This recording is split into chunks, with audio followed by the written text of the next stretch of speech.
fiery horse with the speed of light, a cloud of dust, and a hearty hi-yo silver. The Lone Ranger.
His faithful Indian companion Tonto, the daring and resourceful masked rider of the plains, led the fight for law and order in the early western United States.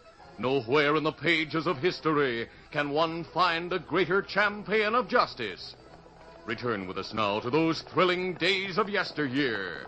From out of the past come the thundering hoofbeats of the great horse Silver. The Lone Ranger rides again. Come on, Silver! Let's go, big fellow! Hi-yo, Silver! Hooray!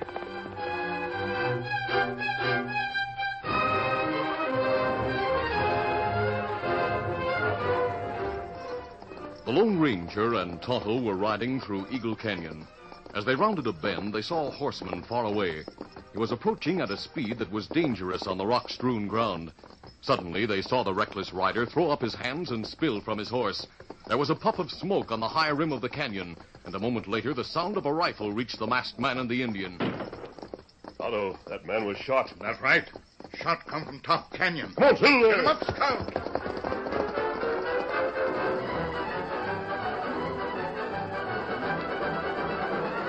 The top of the canyon could be reached only by a long and difficult route, so there was no opportunity to pursue the sniper. The masked man and Tonto hurried to see if there were any chance to help the man who had been shot. Easy, the big fella. Easy. As they drew rein beside the fallen man, they saw him move. He's alive, Tonto. Bring the canteen. Me get him. Easy there, easy. Take it easy, fellow. We see how badly you've been hit. Shot came up there. We saw where it came from. You're masked. I'm here to help you. You one of Tarbuck's men? I've never heard of Tarbuck. Lie still while I open your shirt. It's no use. I'm going. Here, water. Thanks, Tonto. That wound, it's bad, isn't it? You need the attention of a doctor. Try to swallow some water. Thanks. What's your name? Salter. Jim Salter. Do you know who shot you? Must have been one of Tarbuck's men. Who is Tarbuck? Boss of a gang. Took over the town of Lone Pine. How? First, Tarbuck came, and his men, one after another, they got jobs. Oh, what kind of jobs? Lawmen, tax collectors, marshal. And then? Things got worse and worse till everyone except the gang left town. Everyone? Yes. We had a meeting tonight, a town meeting. Secret one. Mayor Jim Galt called it. We all moved out, leaving the town to the Tarbuck gang. Where are the townspeople now? They're camped in a valley east of here. They need help bad. Where were you going, Salter, when you were shot? Dover City. There's a telegraph station there. He's going to send word to Washington, asking the government to help us. Tarbuck must have known your plans. He did. He must have sent a dry gulcher to stop me. Hey,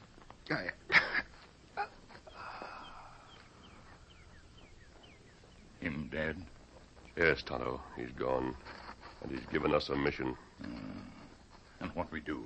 We'll make a temporary resting place for the poor fellow. Then we'll ride to where the sniper waited, See if we can find any clues or tracks. And what we do with horse? We take it with us until we visit the fugitives from Lone Pine.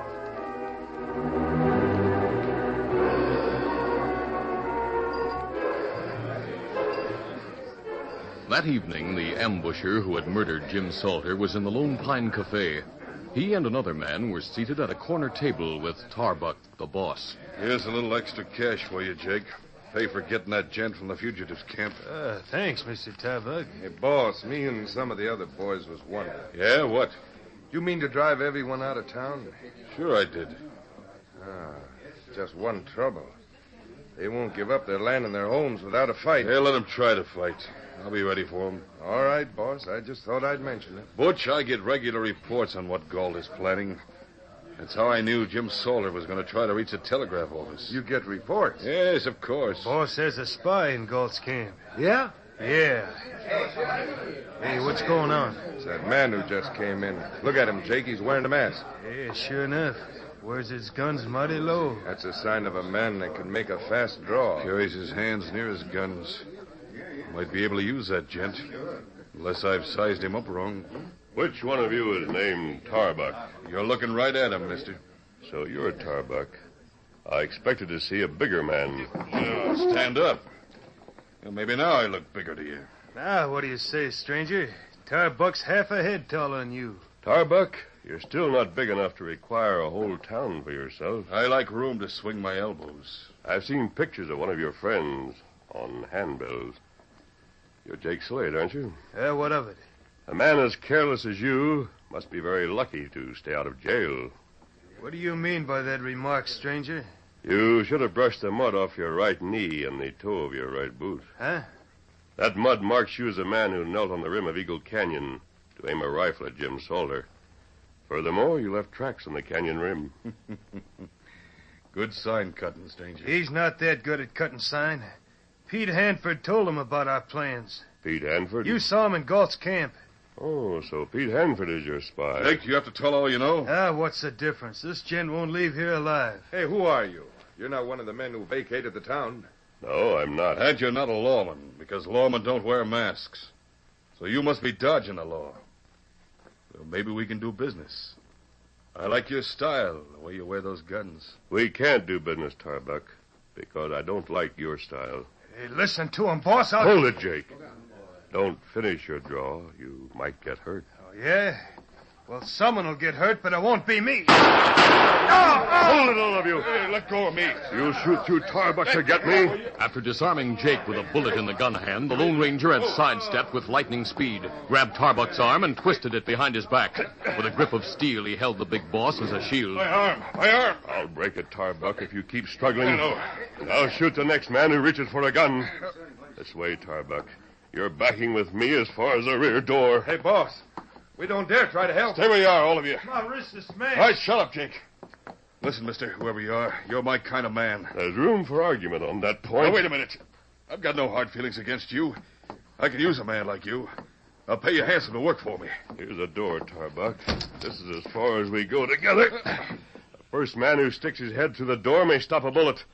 Adios, Tarbuck. No, wait. Tonto was waiting behind the cafe with the horses. The Lone Ranger kept a sharp watch on the rear door as he prepared to mount. A ribbon of light appeared as the door opened a cautious inch, and Tarbuck called, Now, listen, mister. Don't go. I'll make a deal. Stick your head out, Tarbuck. Shot, make him close the door fast. Let's go, Tonto. Easy, steady, big fella. 1, 2, there.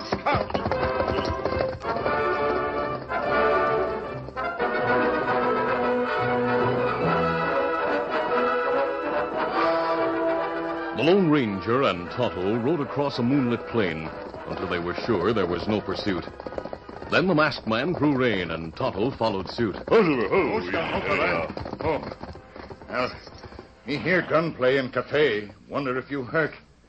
Me ready go inside, find out when you come out. The man who shot Jim Salter drew a gun. I broke his wrist. Maybe someday hangman break neck. Tonto, there's a spy in the camp of the fugitives. I learned that his name is Pete Hanford. That how Tarbuck know when fellas start through Eagle Canyon. That's right. What we do now? I want you to try to learn more about Tarbuck and his plans. Wrap yourself in a blanket and play the part of an old Indian who speaks very little English. Drift into Lone Pine. Hang around and keep your ears open. Me go back now? Yes. I'm going to the camp of the fugitives and try to expose the spy. I'll meet you at our last campsite at sunrise. Come on, Silver!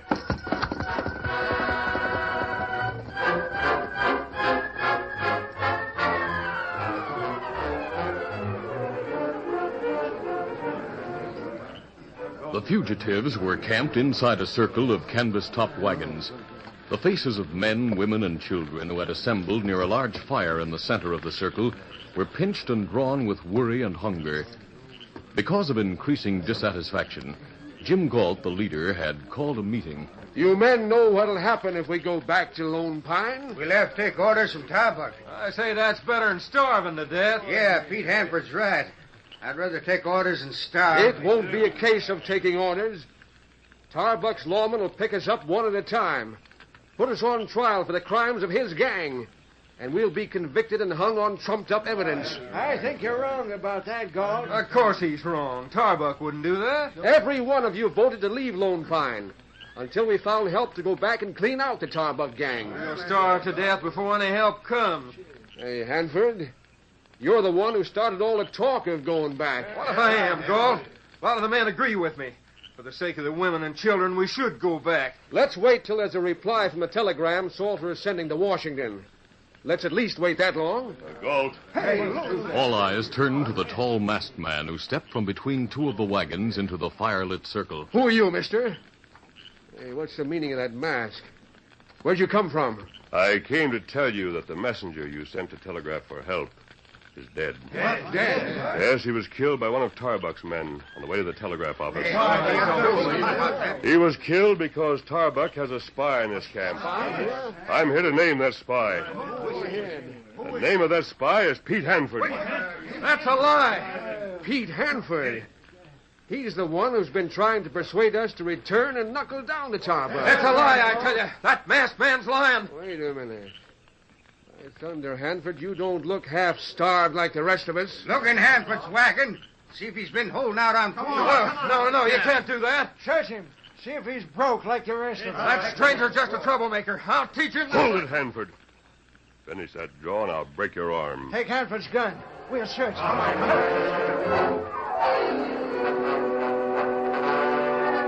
A roll of money was found in Pete Hanford's pocket. And you said you were flat broke like the rest of us. A secret hoard of food was in his wagon. That does it, Hanford. Even if you're not a spy, you've been holding out on us. You've been watching kids go hungry while you hoarded food. Tie him up, boys. With Hanford tied and guarded, Mr. Galt, Tarbuck won't know what you're doing or planning. He'll be guarded from now on. And we're mighty grateful to you, mister, for exposing him. Exposing Hanford isn't going to help your situation. I gather from what I heard before I stepped into your camp that you're short on food. Yes, we certainly are. We're short of both food and money. There's an army post at Grant's Pass. We hope to get help from there, but it'd have to be official instructions from Washington. Salter was killed on his way to telegraph Washington. How long will your food supply last? By stretching it with fish and game, might make it last 2 weeks. Mighty short rations. I doubt if you'd get official action from Washington in 2 weeks. I'll try to find a way to help you. Just who are you, mister? Why are you going to try to help us? Because, Galt, men like Tarbuck and his followers should be suppressed. So men like you can build a bigger, better nation. Guard Pete Hanford and keep your chins up. We'll meet again. Galt, I wonder who that masked man is. Yeah, I wonder. Come on, fiddle there!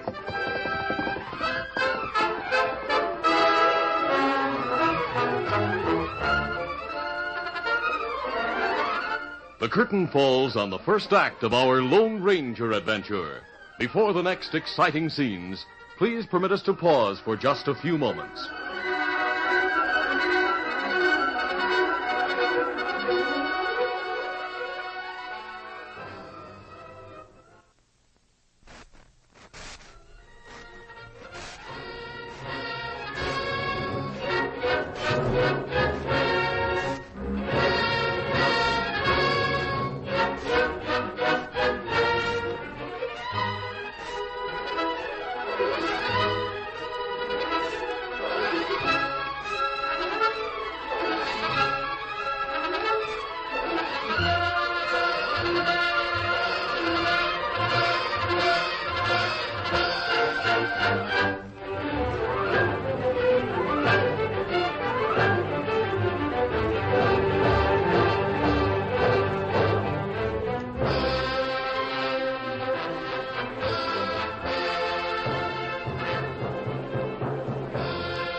Now to continue.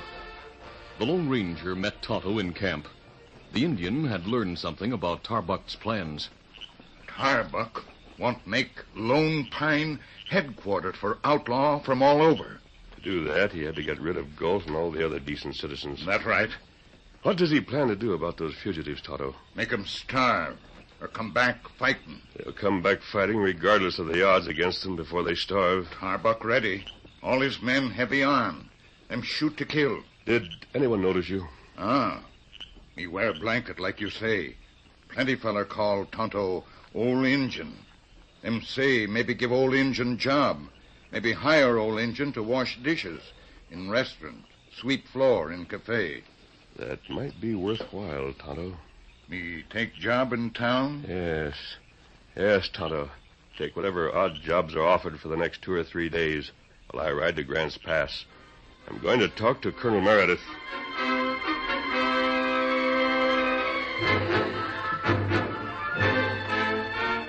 After further conversation, Tonto returned to Lone Pine to continue his role as a vagrant old Indian. The Lone Ranger slept in camp until daybreak. Then he set out on the lone ride north to Grant's Pass. He traveled all day and far into the night. After a couple of hours' rest, he resumed his journey. It was sunset of the second day when he came within view of the army garrison.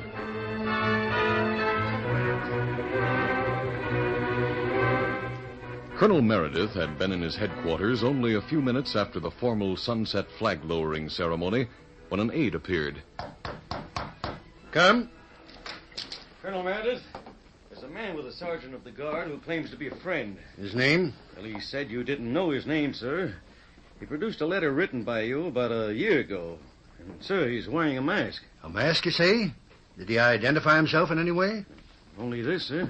A cartridge. He said you could match it. Silver. Indeed, I can match it. Where is that man? Show him in at once. Right outside the door. How are you, Colonel? Well, sit down, won't you? Thanks. Orderly, please wait outside the door. Yes, sir. Reports of your activities have reached Grant's Pass. You've been busy during the year since we last met. You've done a lot. Much more remains undone, Colonel Meredith. What brings you here? Outlaws have taken over Lone Pine. What? Yes, they've driven out the citizens. You don't mean it. Jim Galt, the former mayor, and the leading townsmen have left their homes. They're camped as fugitives in a valley several miles from the town. I'll report this to Washington in my next dispatch. Before you receive authority to act, those fugitives will starve. Even if you had orders, Colonel, you'd find it difficult to bring charges against Tarbuck and his followers. There's very little evidence against them. Furthermore, members of the gang have become legal authorities in Lone Pine. You seem to be arguing that there's no way to help these fugitives. There is a way to help them, Colonel Meredith. A somewhat extraordinary way. What is it? Let us suppose your troops are on maneuvers, a practice march. Yes? A band of heavily armed men break from hiding and attack. They open fire without warning. My men would defend themselves. Special orders from Washington would be unnecessary. You're quite right. That, Colonel Meredith, is my suggestion. These outlaws you mentioned would hardly be foolish enough to attack a detachment of cavalry on maneuvers, unless they were extremely foolish or stupid. It's only foolish, stupid men who think they are bigger than the law. Let me tell you the details of my plan.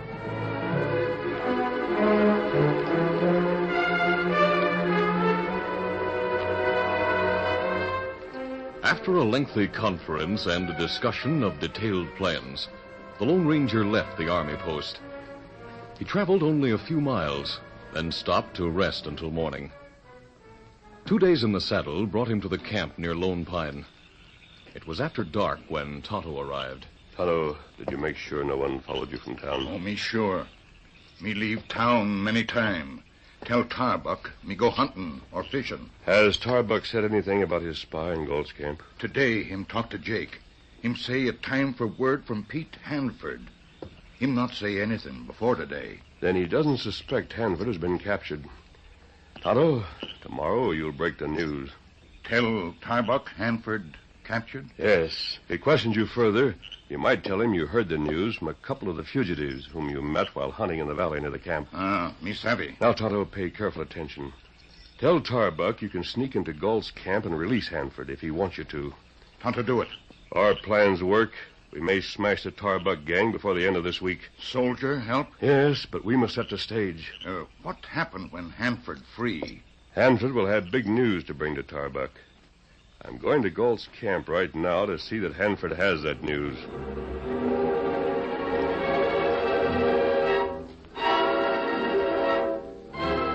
The Lone Ranger remounted Silver and rode to the valley where the hungry Lone Pine fugitives were camped. He outlined his plan to Jim Galt, then walked with the leader to the side of the canvas-covered wagon in which Pete Hanford, the spy, was held captive. Hanford heard the low-voiced conversation. He recognized the masked man's voice. Colonel Meredith was willing to cooperate as far as possible. Will he send troopers? Unless he has instructions from Washington, he has no authority to send men to attack the Tarbuck gang. Oh, then there isn't much he can do. You're mistaken, Galt.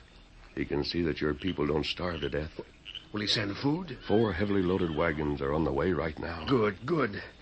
Will the drivers know where to find us? Yes. Before I left the garrison, I went over a map with the colonel. Have someone meet them at the end of the canyon and guide them the rest of the way. I'll send someone to the mouth of the canyon at once. Tomorrow night will be ample time. The heavy wagons will move slowly.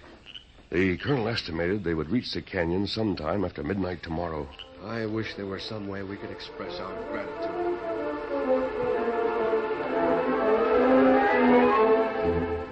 If I could only get loose. Ted Rat Tarbuck should know about that food. Pete Hanford renewed his efforts to get free, but the ropes that held his arms and legs were strong and well tied. He remained captive for another 24 hours. Then, after everyone had settled for the night, the spy heard a slight movement near the tailgate. He turned and saw the head and shoulders of an Indian outlined against the starlit sky. Then Tonto crawled into the wagon.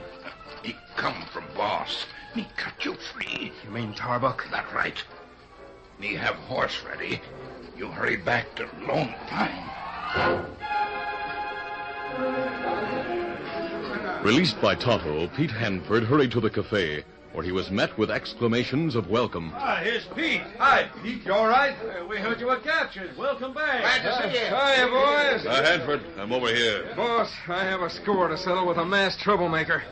Everything was going fine until he showed up in Galt's camp. Well, he showed up here, too. He smashed my hand. Have any trouble getting away after the old Injun found you? Yeah, he cut the ropes and had a horse waiting for me. It's a good thing, boss. I have news. Yeah? That masked man rode to Grant's Pass. He talked to Colonel Meredith. Yeah? What's the colonel going to do? He's sending food to Galt's camp. 4 wagon loads are on the way right now. Well, that much food, those people can hold out long enough to get word to Washington. That'll mean government officials investigating. I don't want anything like that. I tried to persuade him to come back and let you run the town, but that masked man interfered. Yeah, they'll come back rather than starve. There's only one thing for us to do, boys. We've got to try to keep that food from reaching Galt. We just knew when and where to meet those wagons. I can tell you, boss. They'll be coming through the canyon sometime after midnight tomorrow. All right, we'll get all the boys together and attack. Army wagons, that's dangerous. Yeah, there won't be more than 8 men traveling with the wagons. We can wipe them out easily. And maybe we can make it look as if Galt's people staged the massacre. Yeah, Jake, I think we can. I'll think it over and make plans before tomorrow night. Meanwhile, pass a word for all the boys to be ready to ride to Eagle Canyon. Right.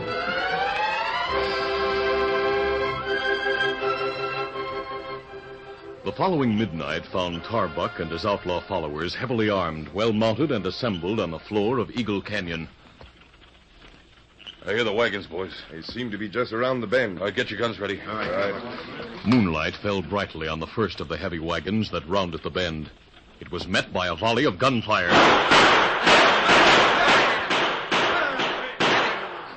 Much to the surprise of Tarbuck and the outlaws, the driver was not in the usual place on the high seat of the wagon. Where is he? I don't see the driver. Who's handling the horses? The horses clattered to a halt. Then the outlaws had further cause for consternation when unexpected gunfire came from the army wagon.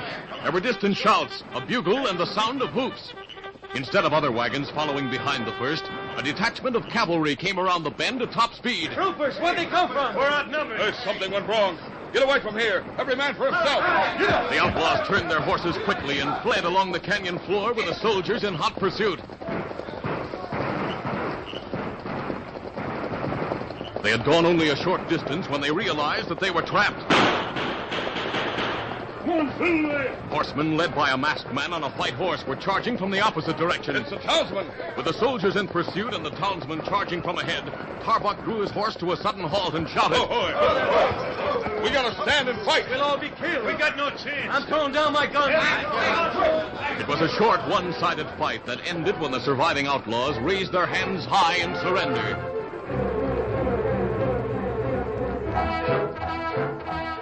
The outlaws were tied, and those who were wounded were given attention, while the officer in charge of the detachment took statements from Galt and the other townsmen.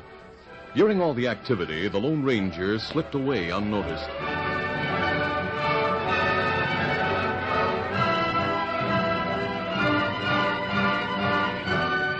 When the townsmen returned to the anxiously waiting women and children, Galt called a meeting. Friends, neighbors, Tarbuck and his outlaw pals have been taken into custody by the army. They'll face charges of attacking a detachment of troopers. Yes, they made a big mistake. They thought those troopers were bringing us food. For what they've done, they'll go to jail for life. What are we going to do for food? What do you suppose? We're going back to Lone Pine, to our homes and stores. The town is ours now. We're free to live there in peace and security. Pack your things, load the wagons. We're all going home. Galt, where's the masked man who led us into the canyon? Yeah, where'd he go? I never saw him after Tarbuck's gang surrendered. Boys, I reckon he went away as quietly as he arrived. I sure wish that we could thank him. He doesn't want thanks. But he'll be back if he's ever needed. He's our kind of man. He's the Lone Ranger.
This is a feature of the Lone Ranger Incorporated, created by George W. Trendle, produced by Trendle Campbell Enterprises, and directed by Charles D. Livingston. Tonight's drama was written by Fran Striker. The part of the Lone Ranger is played by Brace Beemer.